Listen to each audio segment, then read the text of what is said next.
राष्ट्रवादीचे महाराष्ट्राचे नेते माननीय आमदार धनंजयजी मुंडे साहेब या ठिकाणी कार्यक्रमात संबोधित करतील. आमदार धनंजय मुंडे साहेब टाळ्यांच्या गजरात स्वागत करूया त्यांचं.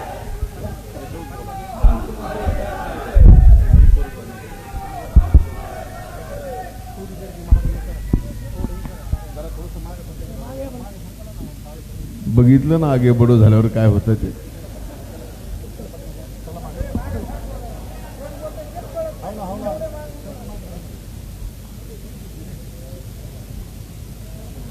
निर्धार नवपर्वाच्या या राष्ट्रवादी काँग्रेस पक्षाच्या बीड जिल्ह्याच्या मेळाव्याला उपस्थित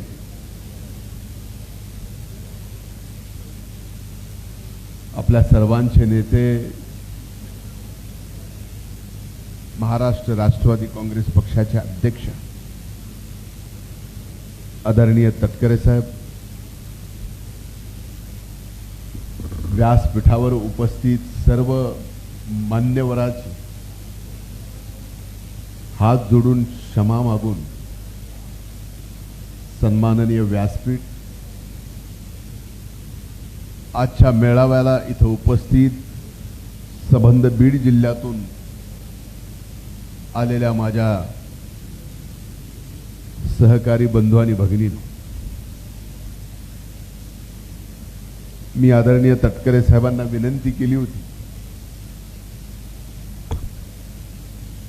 की मला आज भाषण करायचं नाही.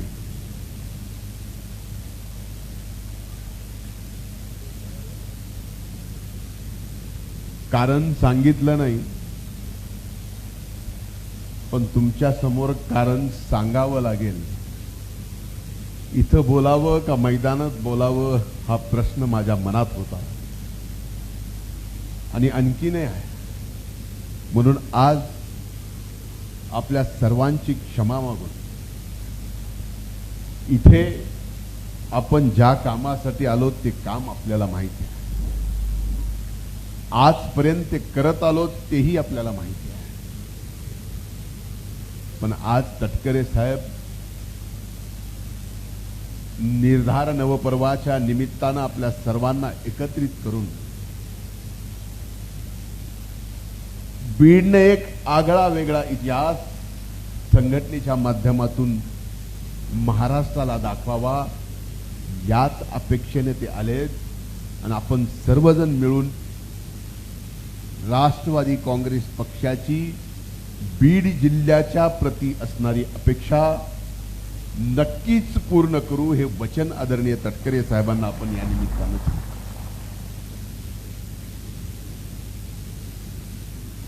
बऱ्याच दिवसांनी बोलतोय.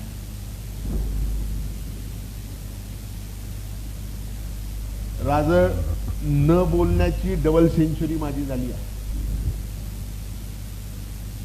200 दिवस न बोलता काढल्यात आणि या 200 दिवसामध्ये ज्या ज्या गोष्टी झाल्या त्यापैकी एक गोष्ट मला नक्कीच जिवाला लागली, जिवारी लागली, आणखीनही आहे. ती आपल्या बीड जिल्ह्याची बदनामी. ज्यांनी कुणी केली, भलेही त्या बीडच्या मातीतला असेल, बीडच्या मातीच्या बाहेरचा असेल, त्याला एवढंच सांगायचं, वैर माझ्याशी नव्हतं. वैर जर माझ्याशी होतं तर माझ्या या मातीची बदनामी का. त्यांना एवढंच सांगणं, हे बरे झाले दिला अंधार तू इतका मला. हे बरे झाले दिला अंधार तू इतका मला.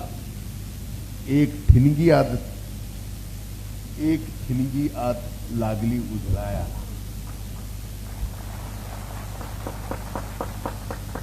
आणि ज्यांनी ज्यांनी बाहेरून येऊन या जिल्ह्यात मधल्या काळात एक घटना, एक व्यक्ती, एक जिल्हा, एक माती, एक मतदारसंघ, अशा पद्धतीने बदनामी केली. त्यांच्या प्रती 4 ओळी म्हणणार आहे आणि माझं भाषण मी संपवणार आहे. तुम्हारी सोच के साचे में ढल नहीं सकता. तुम्हारी सोच के साचे में ढल नहीं सकता. जुबान काट लो, लहजा बदल नहीं सकता.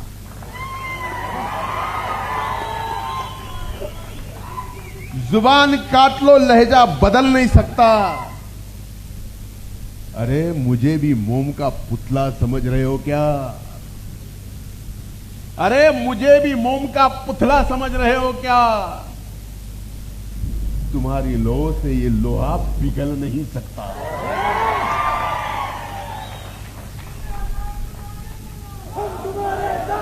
आज अनेक दिवसानंतर तटकरे साहेबांचं आगमन या जिल्ह्यात झालंय. मी आपल्या सर्वांच्या वतीनं, माझ्या वतीनं आदरणीय तटकरे साहेबांचं या बीड जिल्ह्याच्या पावन आणि पवित्र मातीत मनपूर्वक स्वागत करतो. आणि ज्या अपेक्षेने ते इथं आलेत, त्या अपेक्षा आपण सर्वजण मिळून पूर्ण करूया, हा विश्वास त्यांना देऊ. इथंच थांबतो. धन्यवाद. जय हिंद, जय महाराष्ट्र, जय राष्ट्रवादी.